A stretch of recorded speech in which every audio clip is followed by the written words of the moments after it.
સુરત શહેરમાં 3000 થી વધુ મેડિકલ સ્ટોર સંચાલકોએ હડતાલની ચીમકી ઉચ્ચારી છે।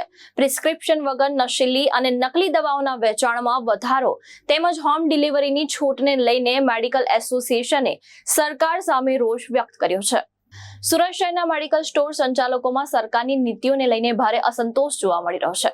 મેડિકલ એસોસિએશન દ્વારા આક્ષેપ કરવામાં આવ્યો છે કે પ્રિસ્ક્રિપ્શન વગર નશીલી અને નકલી દવાઓનું વેચાણ વધી રહ્યું છે, જેના કારણે લોકોના આરોગ્ય પર ગંભીર અસર પડી શકે છે। કોરોના કાળ દરમિયાન આપવામાં આવેલી દવાઓની હોમ ડિલિવરીની છૂટ હવે બંધ કરવાની માંગ પણ ઉઠાવવામાં આવી છે। શહેરના અંદાજે 3000 થી વધુ મેડિકલ સ્ટોર્સ આ હડતાલમાં જોડાય તેવી શક્યતા વ્યક્ત કરવામાં આવી રહી છે।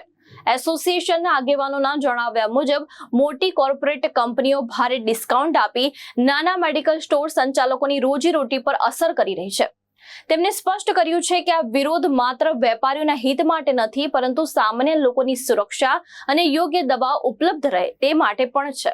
મેડિકલ એસોસિએશને ચેતવણી આપી છે કે જો 20 મે સુધી સરકાર કોઈ નક્કર નિર્ણય નહીં લે તો ભવિષ્યમાં અનિશ્ચિત મુદ્દતની હડતાલ પર પણ કરવામાં આવશે। જો કે ઇમરજન્સી સેવાને ધ્યાનમાં રાખીને હોસ્પિટલ સાથે સંકળાયેલા મેડિકલ સ્ટોર ચાલુ રહેવાની શક્યતા દર્શાવવામાં આવી રહી છે। ભાવેશ ઉપાધ્યાય, દ્રષ્ટિકોણ ન્યૂઝ, સુરત।